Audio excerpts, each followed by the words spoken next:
Okay. Hi guys, welcome to Simply Being. My name's Fiorda, and if you're new here, thank you for coming, and if you aren't, thanks for coming back. I'm really excited for this conversation.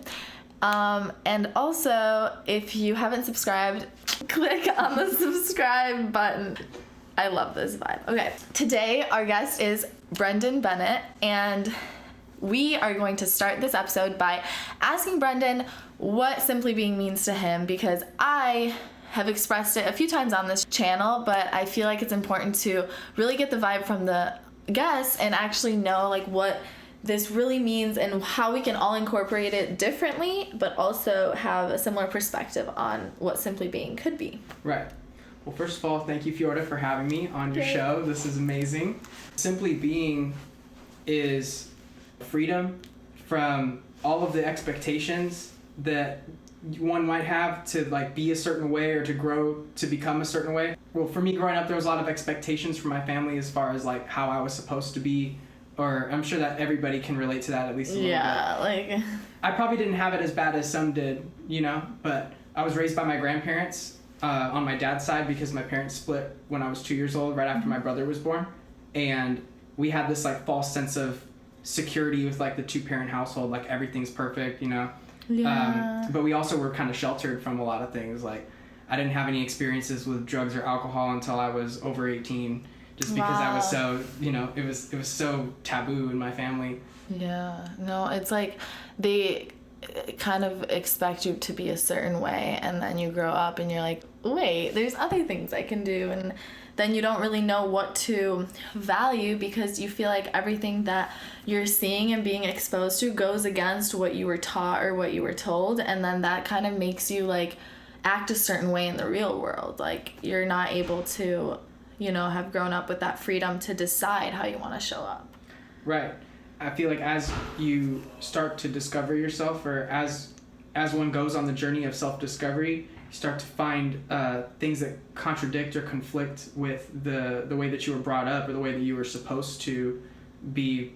And you can get this cognitive dissonance about the way you're becoming, or you might have interests that conflict with family values that were instilled in you, and those sort of things. Yeah. So at what point did you kind of get fed up with being a certain way to the world and you realized that it wasn't you and it was like related to how your parents and grandparents, you know, taught you? I feel like going through the traumas I went through in my last relationship probably opened up those boxes the most, but throughout my life I always had this like fear about becoming like either of my biological parents, because first of all, neither of them were around for my childhood, so I had this, you know, all these ideas associated with that you know we might judge somebody for. Like these days, like my relationship with my mom is growing, and that's really amazing. Gonna see my dad for Christmas. I haven't seen him in a few years, so you know I'm just taking things a step at a time and working through it that way. But as far as like not having access to my parents when I was a child and all that stuff, there's no like resentment anymore. Whereas like before, I may have felt some sort of resentment, but it was also just equally like me resisting, like accepting the parts of myself that were from my biological parents that I just didn't understand, not having them around, you know? 100%. So as I started to accept myself and who I truly am, my true interests and what I want to do in this world with this life, I started to become more and more grateful for it and the source of that life, you know, so thinking about my parents more and wanting to grow that relationship with them, but also like healing all of the trauma, if you could even call it that. Like I almost feel like my situation is like perfect because I was sheltered from having any real sort of trauma related to my parents, because they were just like swooped out of my life, you know? Yeah. It's all how you frame it. So I understand that, and also kind of seeing it as a positive, you know, having like that twist on it as opposed to just being like, oh my god, I got the short end of the stick. And there was also a lot of like just the way my grandparents would talk about especially my biological mom, like it would almost set me up to not want to explore that part of my life or have a relationship with her, you know what I mean? Not that it's like outright shit talking, but just almost sort of instilling the idea in me like, oh, why would you want to have anything to do with her? She didn't want to have anything to do with you, or why would you want to know anything about her? she's not in your life, etc. So that's interesting. So. I definitely let it get to me for quite a while, as far as like letting it be the main reason I didn't reach out to my mom. Yeah. Like thinking that, oh, well, you know, yeah, she hasn't had anything to do with me all these years. She probably doesn't want anything to do with me now. I really had to do some soul searching just to get to the bottom of it and realize that it was actually me who pushed her away last when I was younger. You know, I was about 12 years old and she reached out, and to me at the time it was just like, it felt like it was all about her and she wanted to tell me all the things that she was doing with her life, and it just felt like the reconnection was one-sided to me at the time. And I was also being fed everything I was being fed by my grandparents about that, you know, so I had that bias. And then the main takeaway from it was I just told her, hey, you know, you haven't spoken to us in the last few years, just leave us alone. You know, I definitely didn't want my brother to be exposed to that, you know, like, when I was perceiving to be a toxic, you know, relationship, you know, unfolding. So, you know, I had a lot of like guilt and kind of like self-resentment about that for a while. And then through my psychedelic journeys, I've been like accepting myself for like accepting the way that I've coped with my existence as just the only way that I knew how. You know what I mean? Like, you don't choose to be born, or at least, you know, not from my discovery yet. I haven't fully realized that I've chosen to be here yet. I mean, I believe that I did, but there's still don't know how, so much wonder in the world and so much I don't know. I can't sit here and consciously say in my right mind that I knew everything about this place before I came and I picked it for specific reasons. I think it's a discovery. It's more of a, we chose to throw ourselves into this at some point knowing that it was going to be a mind fuck. The psychedelic journeys, first what they started to do is piece together a lot of the missing connections I had in my own life, like in my own mind, I should say, about my life and like where I come from and why I'm the way I am, which at the time I hated.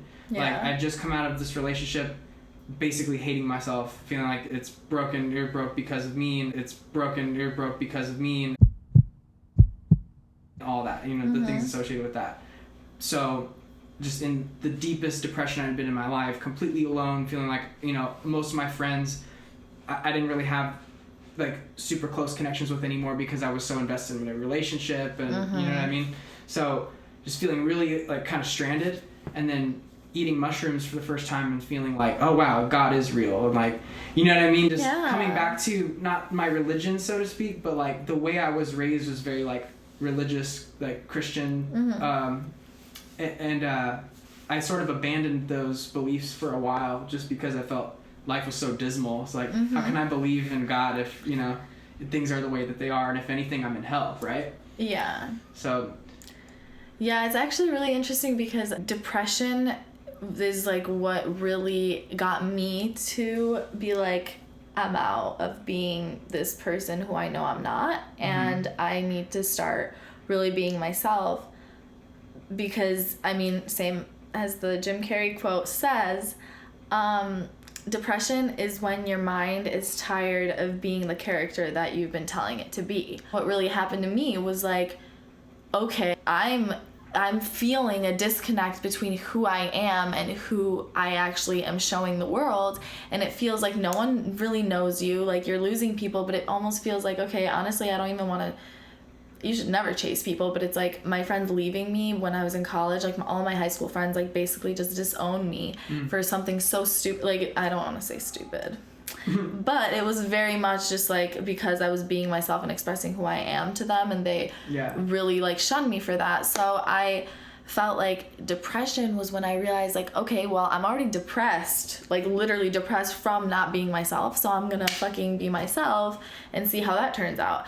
And when you're going through a spiritual awakening, you actually become even more depressed like as you're going through it, because you feel even more disconnected from the rest of the world. Right.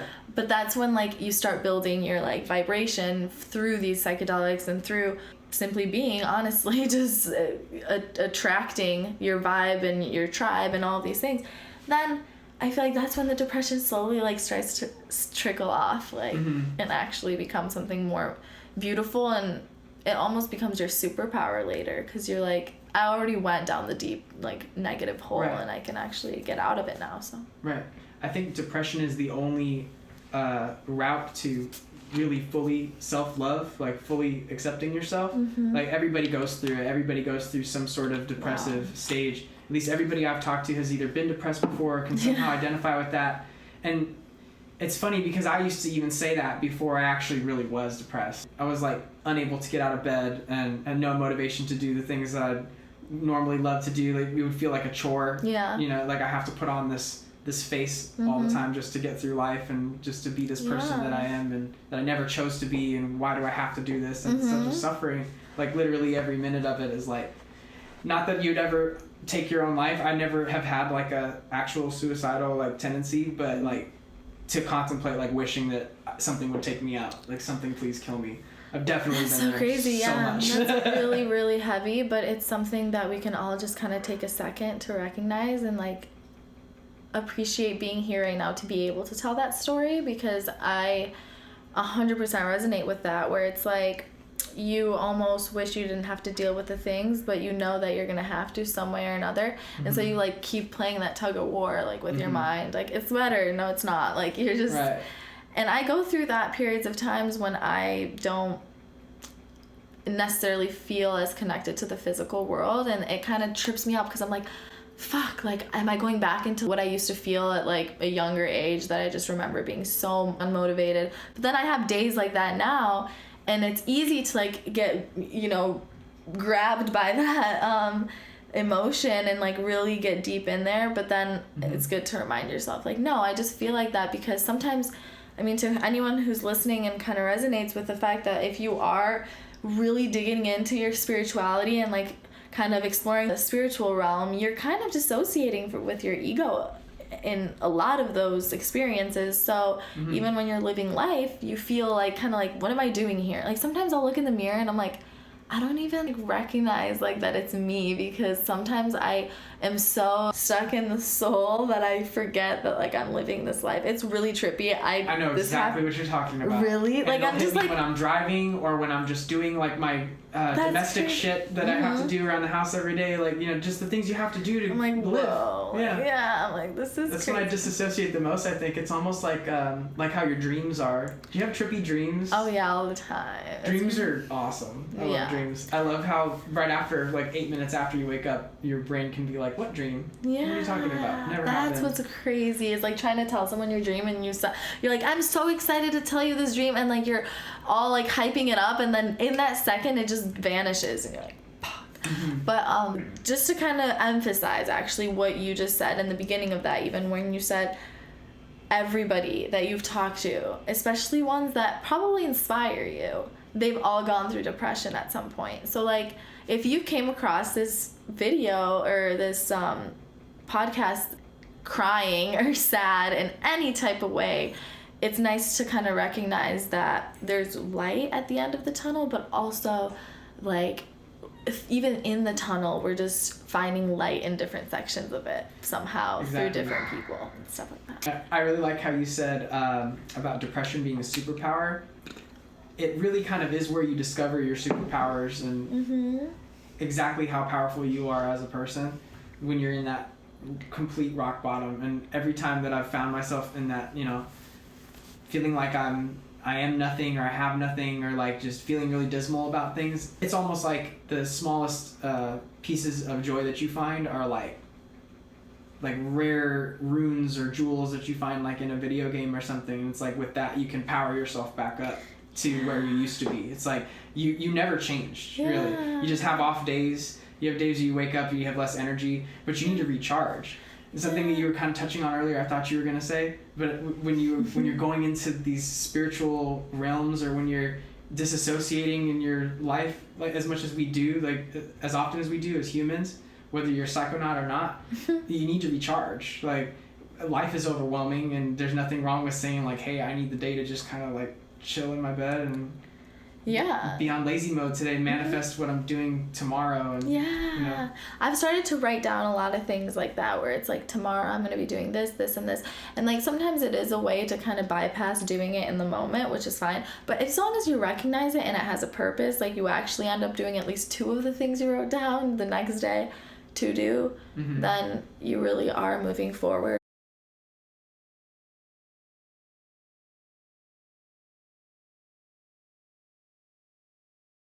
And I also like wanted to say about, you know, these spiritual experiences and psychedelics and even cannabis for me, even though it really does really like ascend you to higher vibrations, it also in the moment can be a tug of war again while you're going through these experiences, because you are, keep in mind, not in a world where you can have these experiences and like even during it some people can call their parents and call their relatives and like good friends. I mean, there's definitely a tribe of people I connect with on psychedelics, but the rest of the world is not really, you know, celebrating it in the same way.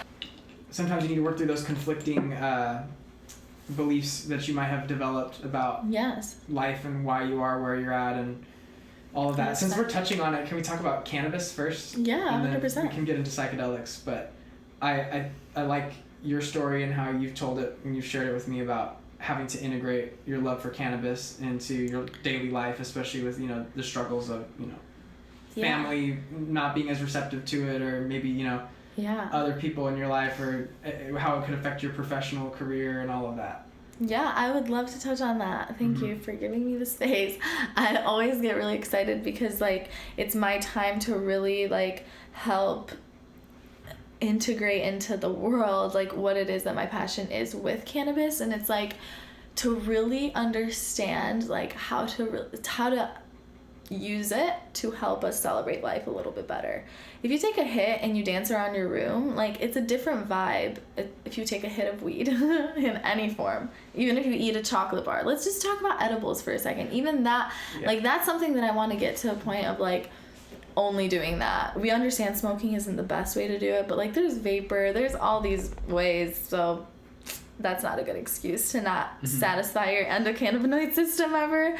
But regardless, taking a hit of weed and like going around and dancing, for me, that in itself helps me accept myself better, understand that my vibe attracts my tribe. I'm like so positive that nobody threatens me. So then if you're walking into the world feeling like nobody threatens your amazing being, then you are a better person. You're affecting the world positively, and you're all just like one with nature, because then you're all existing just like how nature does in your little world, and then you're able to create like a healing planet as opposed to like destructive, right? So that's how I describe it, is like, who is gonna say that that's a negative thing if they're in the right mind? Because like to constrict yourself from something that could potentially like help you change the world through changing your own mindset, how can that be bad? Like, I'm sorry, but I don't agree with you. It usually only ever is bad to people who have never tried it.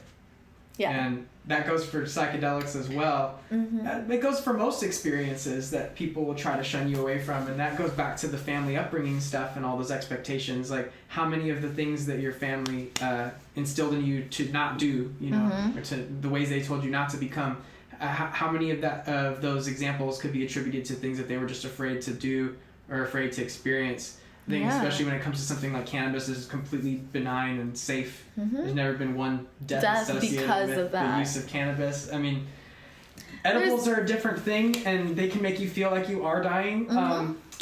Edibles are processed totally different in your body also. They go through your liver and all of that. I actually love edibles. But, I love edibles, but they definitely take you to more of a psychedelic space, and I love that.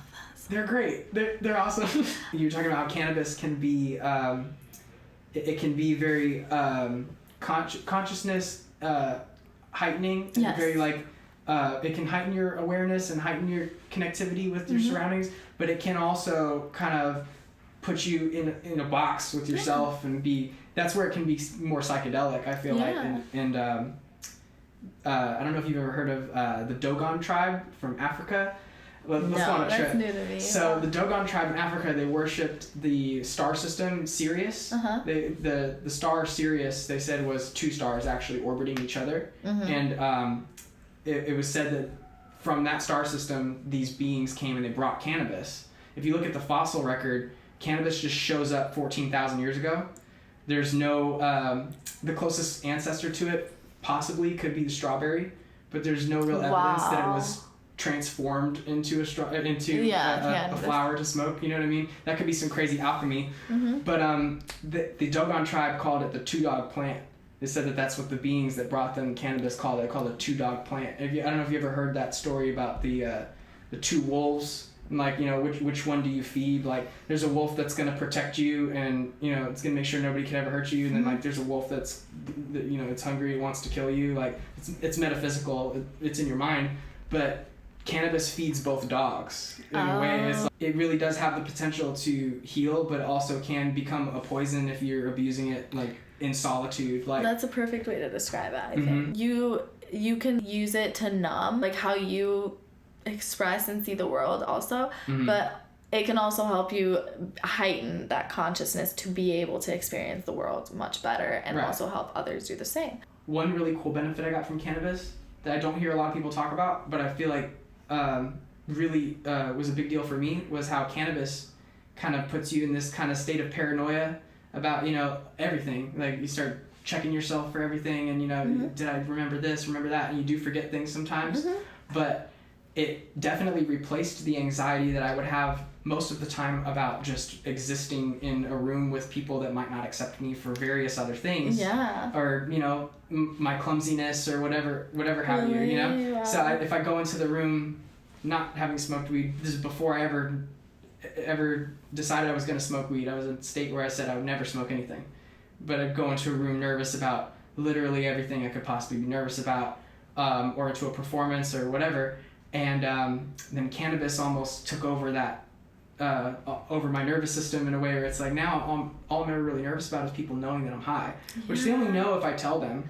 But most of the time they don't. Yeah. That's the thing they judge me the most for anyway, most likely. So it's all good, man. You go through a thought process that actually helps heal that trauma that you probably developed from a young age. But there's definitely people who have tried it in the wrong situations, and wrong is a judgment word, so I don't mean to say that, but it's like, you know, people who have tried it in situations that don't really help them in, even if they didn't have weed, it wouldn't be really good for them to be there in a lot of situations where they actually smoke, and then they're really paranoid or really like distressed, and that's, you gotta ask yourself, like, what is it about this vibe that's making me feel this way? A lot of the time, there's so many factors. Like, you could have just found out bad news, or you could, you know, see something you don't like while you're out, like just all these things that play a role. But a lot of the time you have to ask yourself, is it really the weed, or is it my own mess in my head that's causing this? I think setting definitely applies to weed just as much as it applies to mushrooms or any other psychedelic. I mean, weed can be psychedelic, I do want to say that. Yes, and for some people, for whatever reason, their endocannabinoid system just, it is way more sensitive to THC than other people for whatever reason, and that's why some people have adverse reactions to weed, and maybe they shouldn't use it. You know what I mean? It is kind of a thing where it can be habit forming. It can be very like sticky. You know what I mean? Even for people who probably shouldn't use it. You know, or for me myself, I've gone through such a relationship with the plant where I would go for months at a time. I'm not going to smoke at all. I'm at the time saying never going to smoke again. Like, quit for a while because I felt like I need to just take some space away from it and sort other things out. And then when I come back to it, it's like seeing a friend you haven't seen in a long time, and you know, it's all good. Like, it helps me go back and think on those times when I was abstaining from cannabis in a different light. Like, you know, I was just integrating the cannabis experiences from before, and it's good to cycle off of everything. So I'll be on a tolerance break again soon at some point. I just took one recently, you know what I mean? But it's good every like couple of months or so at least to like take a weekend or a week. Yeah, to really like release all of that, and also integrate it into your life more. Like, if you're constantly smoking and having all these realizations, even with, you know, psychedelics, something Alan Watts said, if you get the message, hang up the phone.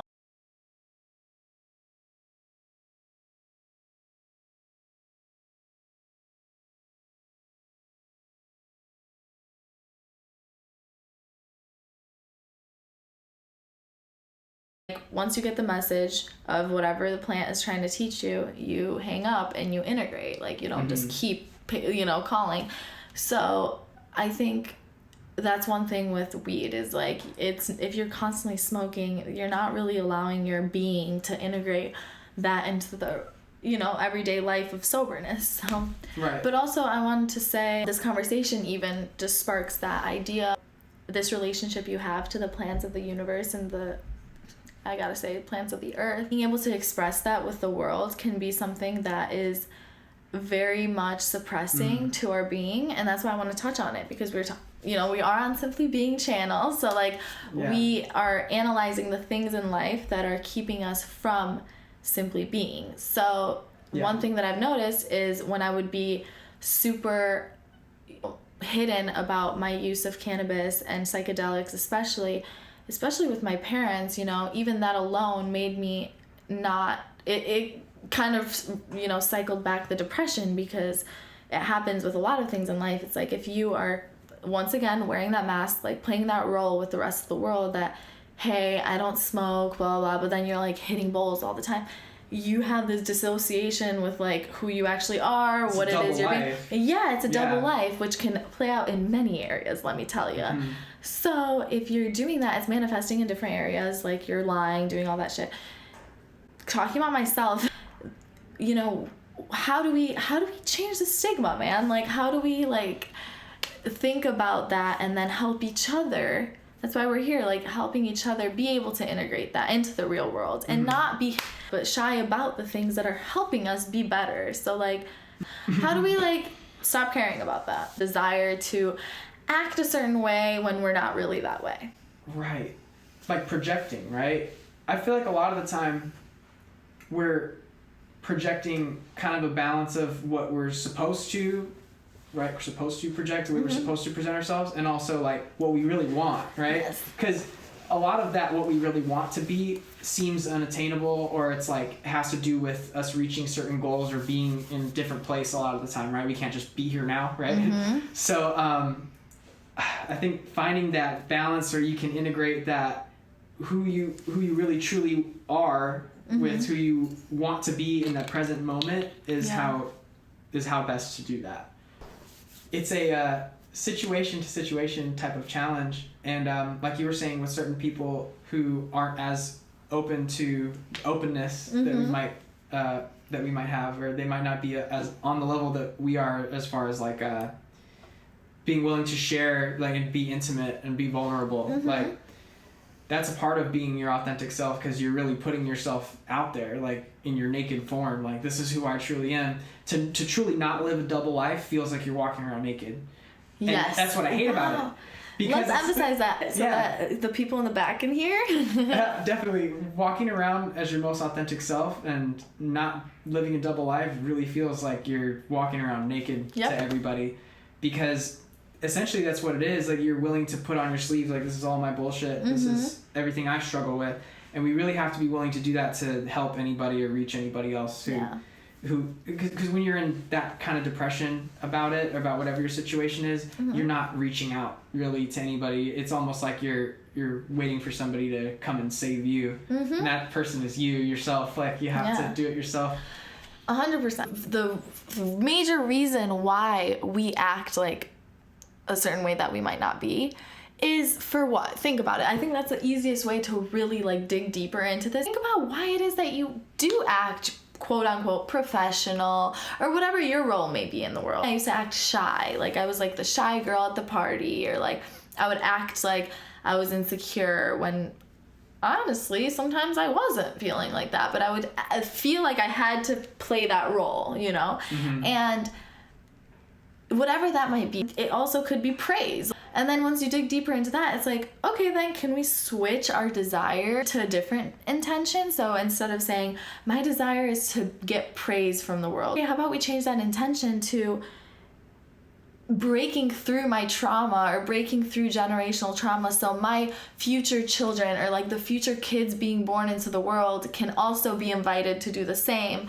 And so I can make this world a better place for people who are different and who are weird. Which we had another thought earlier of everybody's a freak on the inside. Every time I have a hard interview or something that I know I'm scared for, I always just think, this is really dirty, so I don't know if I'm supposed to say it, but it's like, I always think whoever this serious ass person is, like, if I looked at their porn history, like, they would feel a little embarrassed in some way or another. And obviously I'm not saying like go see other people's porn history, but it's like just to kind of put it in our heads that like, okay, even if I act really unprofessional or like really scare them off at the interview, then honestly I know that they're probably weird in their own way too. Yeah, I love what you said, and it's kind of true. Like, I mean, everybody masturbates, everybody shits, everybody eats, everybody needs to sleep. Like, we're not all that different from each other, you know? We just have our own, like, different kinks and different, like, fixes. Right. That's honestly all it is. Exactly. And that comes from our own shit. So, like, a lot of times it's impossible to understand that you're the same as another person, regardless of how much you listen to a podcast or you've learned, you know, through a amazing guru who's teaching you all these things. It's like, you can do all of that, but as long as you are still playing a role and not actually being who you are, it doesn't fucking matter how much you know. You can't empathize with someone else. You can't, because you haven't really thought about your own shit. And I mean, I say jokingly a lot of time, like, all humans, like, we're pieces of shit. Like, we kind of are, but also, like, we know how to love each other. Like, we know what love is. It's in our DNA. Like, it's the source of our creation. So we know how to love, but we also have capacity to be complete pieces of shit. Well, that's a great time for another quote. The brighter the flame, the darker the shadow, right? That's what it was. Right. The brighter the light, the darker the shadow, whatever it is, you know, that makes so much sense. And the more we realize, like, how much light we bring, and the more we actually love and open up that door to unconditional love, we have to keep in mind that there's going to be just as much shadow to work through. So if you're trying to get to a point of self-love that's just like nothing can stop you, like you're an unstoppable creation of beauty, then you have to understand the shit you have to go through is going to be 100 times as hard as if you were just going to like live life in the Matrix and be like, do nothing's bad. What a horrible state to be in all the time, judging if something is good or bad, or if everything that occurs is good or bad. Like, really understanding that everything is neutral is the key. But it's also like the iceberg. Like, everybody sees the top part of the iceberg and, you know, doesn't understand the depth of, you know, how big the bottom of that is, you know what I mean? And 100%. Could we talk about the importance of shadow work a little bit? Yeah. About the shadow, integrating that into our to our life. Yeah. Honestly, it's interesting you're bringing that up now in my life, because I think this is the time that I've been incorporating and integrating my shadow the most and celebrating her, because I know that my shadow is just the hurt little girl that I never showed love to, you know? And that's what it is for most of us, is like our past self that is dying to be heard, I guess. So that's how we, like, for me, it's like acting angry at someone else is the way my shadow shows up when I'm hurt, or victimizing myself, or feeling a lot of guilt for my past, or like things like that are the way my shadow shows up. So now for me, what I've tried to do is not only like meditate on it, that's one thing, but for me, honestly, it's like dancing, incorporating it into my daily thoughts whenever a negative thought comes up, instead of right away being like, oh, I ruined that situation, like I was kind of a negative Nancy or whatever.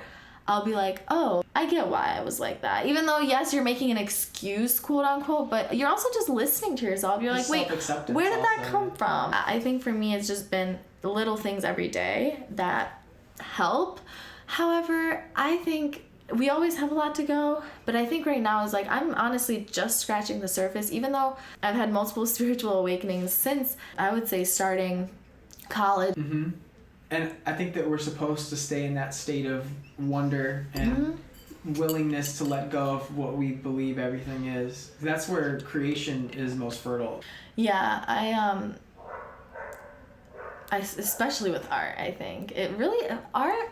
That's why I'm tapping into more of my creativity, because it really allows you to get rid of that ego, like tuning into just the present moment and not allowing your mind to attach to things is really beautiful about art. So art is a great way to disassociate and put it somewhere where you can bring it to others and show them, like, hey, this is a piece of what I'm going through, what's in my mind. Visual art, music, like, two of the best ways to convey the psychedelic experiences we go through and also like our life experiences. And even then, it's like nothing compares to your individual experience and your life, like through the eye of your soul. Like nobody will ever understand that but you, and that's why you have that responsibility to show everyone what that's about. Like, and I think that's why for me, like, I want to use my podcast not only as a way to inform people on things. The point of Simply Being is to allow people to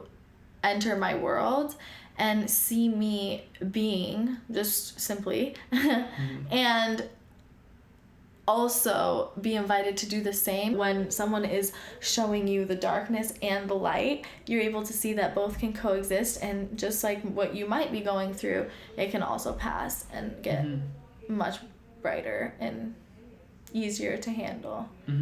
So yeah, I'm really content with this podcast, honestly. Me too. This is super fun. Yeah, just to everyone who made it to this point, you may have skipped around, you may have watched the whole thing or listened to the whole thing if you're on Apple Podcasts or Spotify, but regardless, I'm so grateful that I'm getting this experience to really discover the minds of different people, because we are all essentially one, but through our physical experiences, we've learned different things, and we've learned different ways to tap into the soul and the mind and all of the creation.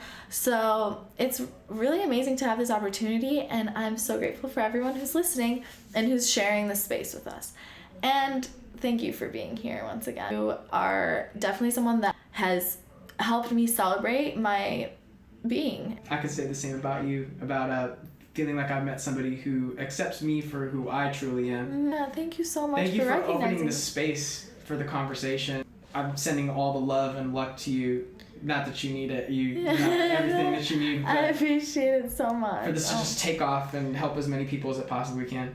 Yeah, I receive it all. I'm sending love to you and to anyone who's on this mission with us, because it's a really great dance to do all together. Because being, alone when you're doing the dance of authenticity, it can feel very alienating, and that's not what we want in the world. We want the people who are embracing their vulnerability, and we need to celebrate people like that. And the way we do that is through celebrating it in ourselves and being able to show it to the rest of the world. That's the key of it all, is being able to be vulnerable and create something magical that all of us can live in. Because right now, we can all admit we don't like it, but also we're the ones creating it.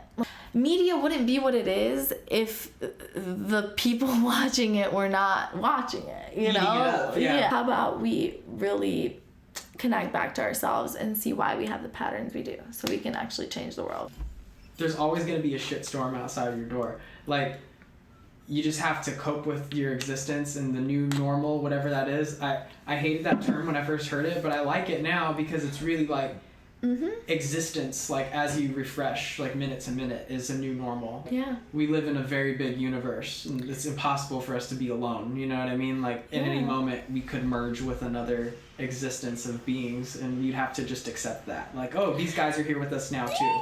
Yes, that's another thing I want to say. Like, through all the shit we've gone through with COVID, at least it's taught us that a new normal is possible. Like, we can change shit up. It definitely motivated a lot of people to tap in and to really start being aware of how they're living their life. Oh, totally. Yeah. The pandemic ended up being a really good thing for me overall, because when it first hit, I was so pissed about losing my music career, essentially, thinking I'm never going to tour again and all this and that. What am I going to do with my life? Yeah. My relationship fell apart. I was just like in the worst place now and having every reason to blame everything but myself, right? And then I got into mushrooms, and then I was like, oh, wait a minute, none of this is what I thought it was. Like, and that's when I started discovering all of my other interests and everything else I want to build with my life. It's like music is maybe my calling, maybe it really is, but I don't think it's all that I'm supposed to do. I think that I'm multifaceted. Yeah. I've realized, that I'm multifaceted in that way. So music may just be one language that I speak or one way that I convey the things in my life. But yeah. Yes, that's so great. And that's like, to end it on that, I would love to say that what that example shows us is that you discovered that everything kind of plays out the way it's meant to in one 100%. way, shape, or form. So if you haven't subscribed, fucking click below. Click that button. Thank you so much for watching, and please, let me know what you think of the questions we answered, and maybe answer them yourself, because I would love to start some debates. No, I'm kidding. I would love to start some conversation and share all the love. So I love you all. Thank you again. I'm Fiorda, and this is Brendan, and thank you for tuning in. Thank you, guys. I have expressed it before, but if you're just hearing it, I love feedback, and I just want to know, what questions are interesting for the people who are actually here, because I could have ideas, but then the people who are watching could be completely uninterested, and so that's how the channel doesn't grow. So I would love to just help it grow through speaking on things that are helpful for the situations we're going through right now. Right. Yay. Okay, thank you. Love you. Bye. Thank you, guys. Wait, should I change my socks? Fuck. My words. Woo! Spiritual awakening.